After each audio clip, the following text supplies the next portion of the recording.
ఏ system, నీకు ఓ coffee తెచ్చా, తీసుకొని తాగు. ఇదిగో తాగు. ఈ కాఫీ తాగి సరిగ్గా పనిచేయి. ఇదిగో తాగు. సుధీర్ గారు ఏంటి కంప్యూటర్తో మాట్లాడుతున్నారు? ఏం చేస్తామండి, కర్మ. అస్తమానం హ్యాంగ్ అయిపోతున్నాయి. దానికి కూడా ఓ కాఫీ ఇస్తే సరిగ్గా పనిచేస్తుందని 2 కాఫీలు పట్టుకొచ్చా. ఏయ్ తీసుకొని తాగు.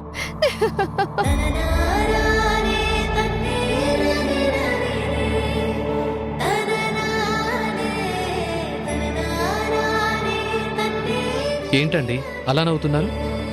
నేను సీరియస్గానే చెప్తున్నా. ఈ మధ్య కంప్యూటర్లకి మనుషులకి తేడా లేకుండా పోయింది కదా. అన్నీ అవే చేసేస్తున్నాయి.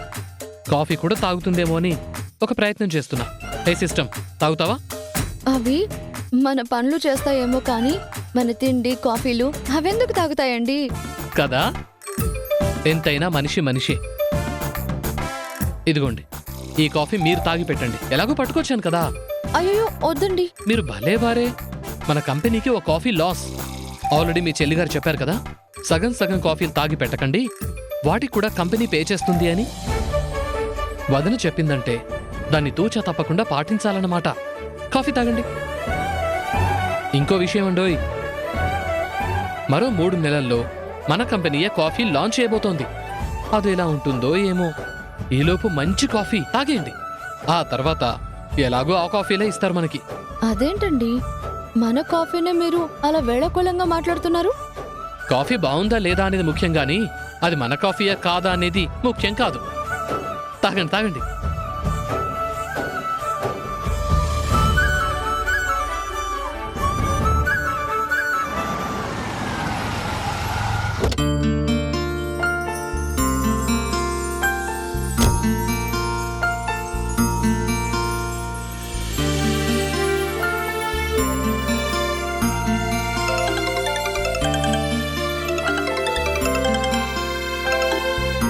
హలో.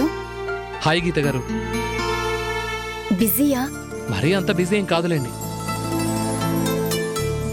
నేను మీ ఆఫీస్ బయటే ఉన్నాను, ఒకసారి బయటకు వస్తారా? ఇంతెండలో ఆఫీస్ బయట కబుర్లు అవసరమా? పైగా పనిలో ఉన్నా. మీరు పని చేయండి. మీరెప్పుడూ ఆఫీస్కి రాలేదు కదా, సరదాగా లోపలికొచ్చేయండి. అయ్యయ్యో, నేనొస్తే బాగోదేమో. ఎందుకు బాగోదు? దాందే ఉందండి. ఇక్కడ పనిచేస్తున్న వాళ్ళకి ఫ్రెండ్సో గెస్ట్లో ఎవరో ఒకరు వచ్చి వెళ్తూనే ఉంటారు. అది పెద్ద సమస్య ఏం కాదు. మీరు వచ్చేయండి. అలాగే.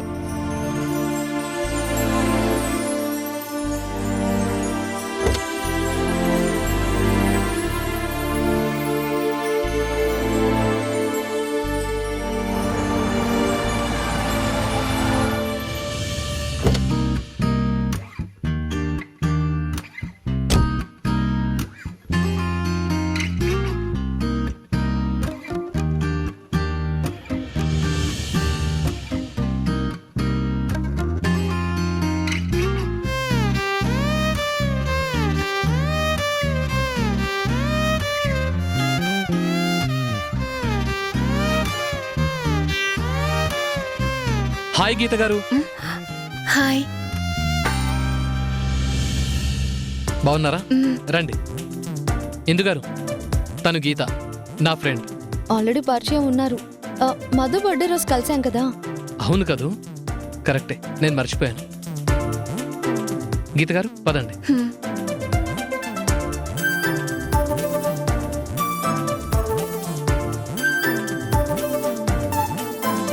మావయ్య, ఇంకొక 2 కాఫీలు. ఏంటలుడు కాఫీల మీద కాఫీలు? ఓ, మీ ఫ్రెండ్ వచ్చిందా? ఓకే, పట్టుకొస్తా. గీత గారు రండి. రండి, కూర్చోండి. ఇంకేంటి గీత గారు కబుర్లు? ఏముంది, మీరే చెప్పాలి. నేను చెప్పడానికి ఏముంది? రొటీన్ అనలే గాని ఇన్నోవేటివ్గా ఉంటుంది. కొత్త కొత్త విషయాలు తెలుసుకుంటూ ఉన్నా. నువ్వేమైనా చెప్తే మరిన్ని కొత్త విషయాలు తెలుసుకుంటా. అవునా? నేను ఒక కొత్త విషయం చెబుదామని వచ్చాను. అవునా? చెప్పండి, మరి చెప్పండి. అది అది ఏమైంది మీకు? ఏం లేదు. కాదు, ఏదో కొత్త విషయం అంటున్నారు. చెప్పడానికి మళ్ళీ సందేహిస్తున్నారు. అల్లుడు కాఫీ. థ్యాంక్ యూ మావయ్య. తినడానికి ఏమైనా పట్టరమంటావా? ఏమొద్దు మావయ్య. సరే. కాఫీ.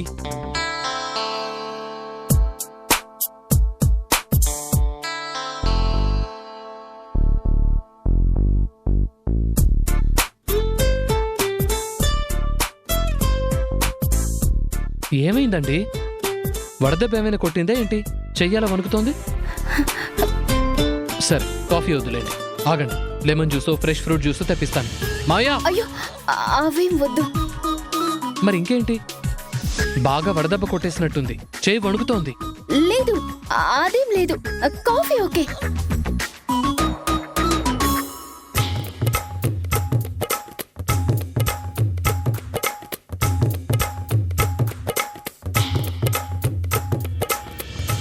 ఏంటి అలా చూస్తున్నారు? మీరేదో విచిత్రంగా కనపడుతుంటేను ఏమైందా అని చూస్తున్నాను. వచ్చిన దగ్గర నుంచి నా మొహం సరిగ్గా చూడట్లేదు, ఏదో కంగారుగా ఉన్నారు.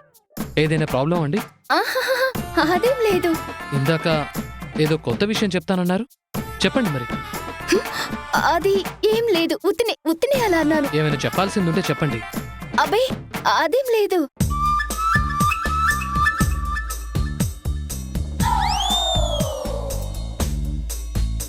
అదేంటండి, వేడి కాఫీ అలా ఫాస్ట్గా తాగేస్తున్నారు? వేడిగా ఉందా? నాకేం అనిపించలేదే వేడిగా. సరే నేను బయలుదేరుతాను. అయ్యో, అసలు మీరు ఇక్కడికి దేనికి వచ్చారు? వచ్చి రాగానే కంగారుగా కాఫీ త్వరగా తాగేసి మళ్ళీ పరిగెడుతున్నారు. కాఫీ కోసం వచ్చినట్టుంది, నా కోసం కాదు. మీకోసమే వచ్చాను, కానీ మీరిప్పుడు ఆఫీస్ వర్క్ లో ఉన్నారు కదా, మీ టైం వేస్ట్ చేయడం ఎందుకు? వస్తాను, బాయ్. ఏమైంది తనకి? చాలా విచిత్రంగా ప్రవర్తిస్తోంది.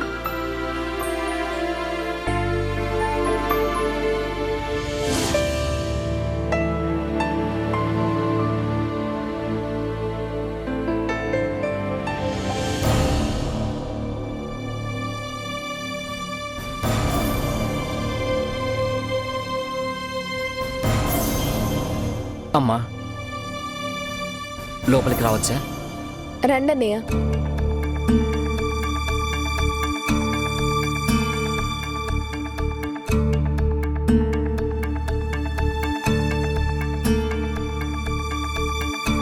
చెప్పండి అన్నయ్య. అన్నయ్యగా ఒక బాధ్యత ఉంది, చను ఉంది అన్న ఉద్దేశంతో అడుగుతున్నాను. జరిగిందేదో జరిగిపోయింది, క్షమించేయరాదు.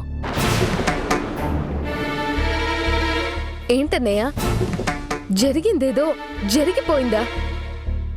అదేమన్నా అంత చిన్న విషయం అనుకుంటున్నారా? అది కాదమ్మా, అప్పుడు ఆయన చేసిన పనికి పర్యవసానాలు ఎలా ఉంటాయో ఊహించక ఏదో చేసేశారు. తెలిసి చేసిన తప్పు కాదు కదా. మీరు ఆయన్ని సమర్థించడం తప్పు అని నేను అన్నయ్య, కానీ ఆయన చేసిన తప్పుని సమర్థిస్తున్నారు చూడు, అది మాత్రం చాలా పెద్ద తప్పన్నయ్య. ఆయన పరిణామాల్ని ఊహించి చేశారా చేయలేదా అన్నది సెకండరీ, కానీ ఒక తప్పు చేసిన తర్వాత చేశామని తెలుసు కదా, తెలిసిన తర్వాత ఇన్నాళ్ళైనా దాని గురించి ఆయన బాధపడట్లేదు, కించిత్ పశ్చాత్తాపం కూడా లేదు. పైగా ఇంతవరకు ఆ నిజాన్ని నా దగ్గర దాస్తూ వచ్చారు. లేదమ్మా, ఆయన మీతో చెప్పడానికి వద్దనయ్య, దయచేసి అబద్ధాలతో కప్పిపుచ్చాలని ప్రయత్నించకండి. ఆయన గురించి నేనెప్పుడు గొప్పగానే ఆలోచించాను. మనిషిలో చాలా స్వార్థం ఉంది. స్వార్థంతో ఒక ఆడపిల్ల ఎమోషన్స్తో జీవితంతో చెలగాటం ఆడుకుంటాడని నేనస్సలు ఊహించలేదు. ఒకసారి ఆయనతో మాట్లాడితే ఆయన మీద మీకున్న అభిప్రాయం మారొచ్చు. ఆయన మీద నాకున్న అభిప్రాయం ఎప్పుడూ మారిపోయిందన్నయ్య. ఒకప్పుడు సదాభిప్రాయం ఉండేది, అది ఇప్పుడు లేదు. మనం ఏదైనా ఒక పని చేస్తే దాని తాలూకు దుష్ప్రభావాలు మన మీద ఉండొచ్చు, తప్పులేదు. కానీ మనం చేసిన తప్పుల వల్ల పక్క వాళ్ళు బలవ్వకూడదు. మన స్వార్థం కోసం పక్క వాళ్ళ జీవితాన్ని అస్సలు డిస్టర్బ్ చేయకూడదు. అవన్నీ ఆయన చేశారు. మనిషికి ఏ ఉన్నా లేకపోయినా క్యారెక్టర్ ఉండాలన్నయ్య. ఆయన ఎంతో నీతి నిజాయితీగా ఉంటారు, ముక్కుసూటిగా ఉంటారు, కోపిష్టైనా నిక్కచ్చిగా ఉంటారు. ఆయన వల్ల ఎవ్వరికీ ఎలాంటి హాని ఉండదని ఇన్నాళ్ళు గుడ్డిగా నమ్ముతూ వచ్చాను. కానీ అది ఆయన కాదు అని తెలిసిపోయింది. ఆయన క్యారెక్టర్ ఏంటి అనేది నాకిప్పుడు బాగా అర్థం అవుతుంది. లేదమ్మా, జరిగింది పూర్తిగా వివరించడానికి ఆయనకు ఒక అవకాశం ఇవ్వండి అమ్మా. ఏం చేస్తారు? ఎన్నాళ్ళు జరిగిన విషయాన్ని కప్పిపుచ్చుకుంటూ మోసం చేస్తూ వచ్చారు. ఇప్పుడు మాట్లాడే అవకాశం ఇచ్చా అనుకో, దాన్ని కప్పిపుచ్చడానికి, ఆయన్ని గొప్పవాడిగా పోర్ట్రేట్ చేసుకోవడానికి అతికేటట్టు ఎన్నెన్ని అబద్ధాలు చెప్పాలో, జరిగిన దాన్ని ఎన్ని రకాలుగా వక్రీకరించాలో అన్ని రకాలుగా వక్రీకరించి చెప్తారు. ఇంకో విషయం చెప్పనా? మంచివాడి ముసుగులో మోసం చేసిన ఆ ప్రణయ్కి ఈయనకి పెద్ద తేడా ఏం లేదు.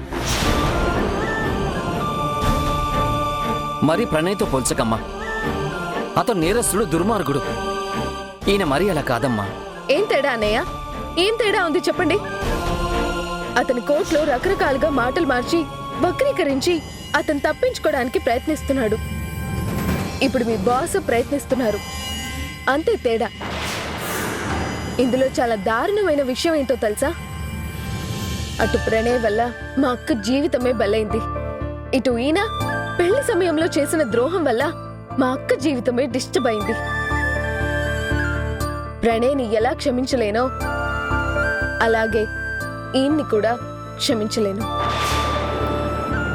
నాకు మోసం చేసే వాళ్ళన్నా, నమ్మించి గొంతు కోసే వాళ్ళన్నా పరమ అసహ్యం.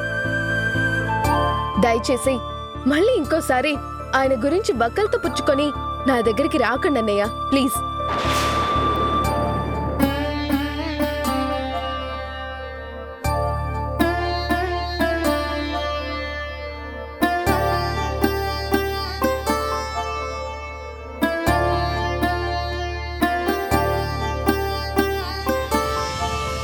ఈవిడ ఈ విషయానికి ఇంత ఫైర్ అవుతుందంటే ఇక ఆయన గారు ఈవిడ గురించి విడాకుల అగ్రిమెంట్ రాయించాడని తెలిస్తే నిలువున ఆయన్ని, ఆ అగ్రిమెంట్ని నా చేత్తో రాసేందుకు నా చేతుల్ని నరికేస్తుంది. ఇప్పుడేంటి పరిస్థితి? దేవుడా!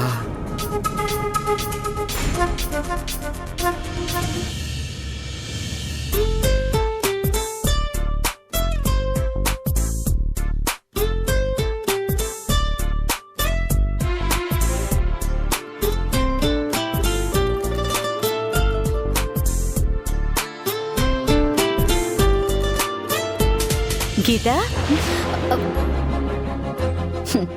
పిచ్చి పిల్ల, ఆ అబ్బాయితో మాట్లాడి నీ ప్రేమ విషయం చెప్పిరమ్మా, నీ పెళ్లి విషయం ఖాయం చేస్తాం అన్నావు. నువ్వేంట్రా అంటే ఫోన్లో ఫోటో చూస్తూ కూర్చున్నావు. ఇంతకీ ఆ అబ్బాయితో విషయం చెప్పావా లేదా? చెప్పాలని చాలా ప్రిపేర్ అయి వెళ్ళానమ్మా. కానీ ఆయన ఎదురుగా ఉంటే ఎందుకో మాట పెగలటం లేదు. మనసులో నుంచి మాట బయటికి రావటం లేదు. నువ్వేంటమ్మాయ్, ఈ కాలం పిల్లలు ఎలా ఉన్నారో? ప్రేమించిన అబ్బాయితోటి ప్రేమించాను అని చెప్పడానికి ఇంత ఇబ్బంది పడిపోతున్నా? ఏంటో అమ్మా, ఒకవేళ అతను నో అంటే నేను తట్టుకోలేను. ఆ భయం మనసులో మొదలవగానే కూడగట్టుకున్న ధైర్యం కూడా పోతుంది. నిన్నెందుకు కాదంటాడమ్మా? కోటీశ్వరుడికి ఏకైక కుమార్తెవి, నేనెలా కాదనుకుంటాడు? ఏ సుధీర్కి మాత్రం కోట్లు లేవా ఏంటి? డబ్బు కోసం నన్ను ప్రేమిస్తాడా? అలా కది పిచ్చి తల్లి, వాళ్ళు వాళ్ళ స్థాయిని బట్టి చూస్తారు కదా. ఆ ఉద్దేశంతో ఉన్నా. నిన్నే చెప్పమని అవకాశం ఇచ్చావు, నువ్వేమో చెప్పకుండా తిరిగొచ్చావు. ఇక లాభం లేదు. నేను మీ నాన్న వెళ్ళి ఈ సంబంధాన్ని ఖాయం చేసేస్తాం. అమ్మా, మీరు నేరుగా వెళ్ళి అలా సంబంధం మాట్లాడితే బాగోదేమో. నేనే ఒకసారి సుధీర్తో సంబంధం మాట్లాడడానికి ప్రయత్నిస్తాను. ఈ రోజు కాకుండా గతంలో ఎప్పుడు అతనితో చెప్పడానికి ప్రయత్నించలేదా? చాలాసార్లు చెప్పాలనుకున్నాను, కానీ చెప్పలేకపోయాను.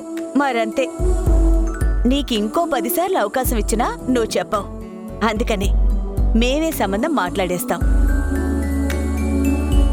అన్నట్టు నాకొక చిన్న డౌట్ మాత్రం క్లారిఫై చేస్తావా?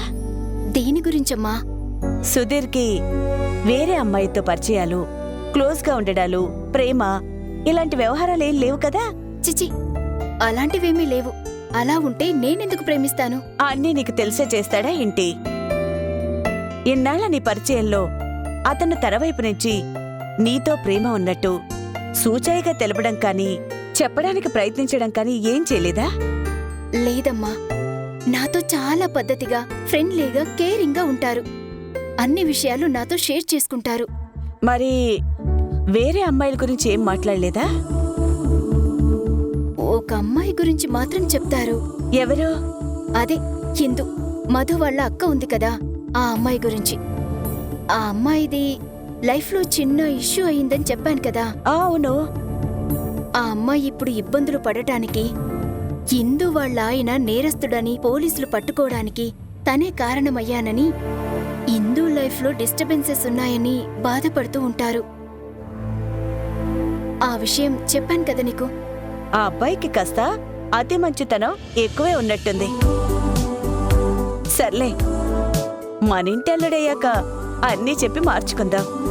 నువ్వు నిశ్చింతగా ఉంటూ నీ పెళ్లి ఖాయం చేస్తాను. థ్యాంక్ యూ అమ్మా.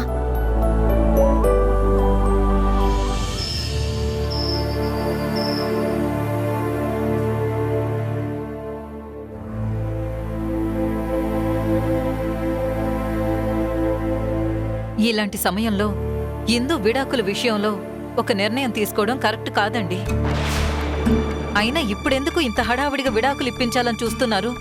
విడాకుల మీద ఒక నిర్ణయం తీసుకోవాల్సిన సమయం వచ్చింది కాబట్టి దాని గురించి మాట్లాడుతున్నావు.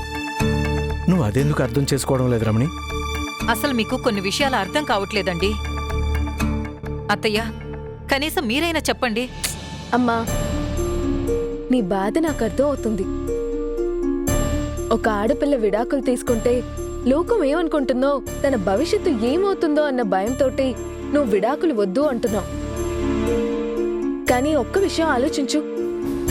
ప్రణయ్ ఎలాంటివాడో అందరం కళ్ళారా చూసాం. అలాంటి వ్యక్తిని అక్క భరిస్తూ బ్రతకాలా? అతన్ని క్షమించి వాళ్ళిద్దరూ కలిసి బ్రతకని అని మనం ఒక నిర్ణయం తీసుకుంటే అక్క రేపు సుఖంగానూ క్షేమంగానూ ఉంటుందా? పైగా అతను అరెస్ట్ అవ్వడానికి నేను కారణమయ్యాను. నా మీద కోపాన్ని రేపు అక్క మీద చూపిస్తాడు. రేపు అక్క ఇబ్బంది పాలవుతుంది. ఇవన్నీ ఆలోచించాకే నాన్న తీసుకున్న నిర్ణయం కరెక్ట్ అనిపిస్తుంది. ఇది నా నిర్ణయం కాదమ్మా, నా అభిప్రాయం. కానీ నువ్వు అన్నట్టు ఇందుని పిలిచి ఈ విడాకులకు సుముఖంగా ఉంటే విడాకులు ఇప్పిద్దాం.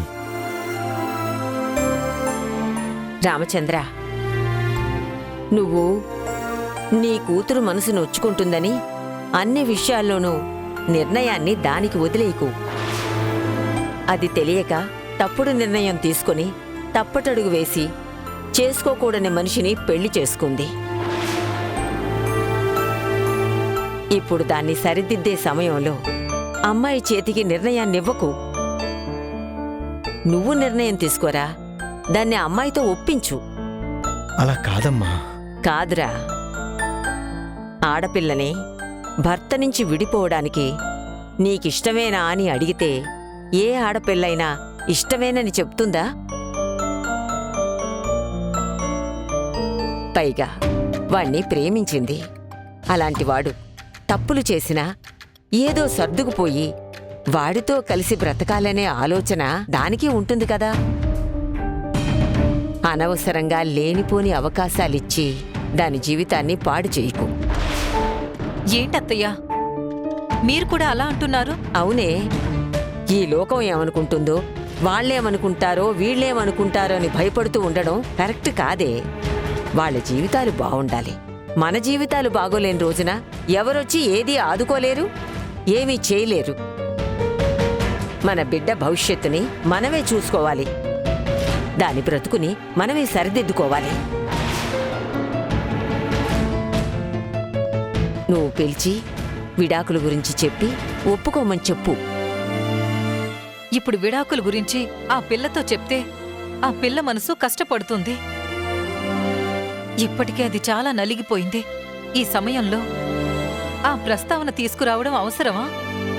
ఇప్పుడే ఇందుకి ఎవరేంటో మంచేంటో చెడేంటో తెలిసొస్తున్నాయి. ఈ సమయంలోనే తను ఒక నిర్ణయం తీసుకోవాలి. నువ్వు ఊరుకో రమణి. అమ్మా ఇందు, ఇందు, హా నాన్న. రా రామ్మా.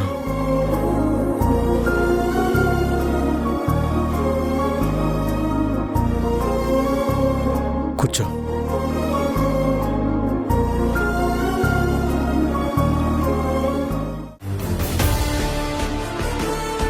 జ్యూస్ తాగి రిలాక్స్ అవ్వండి.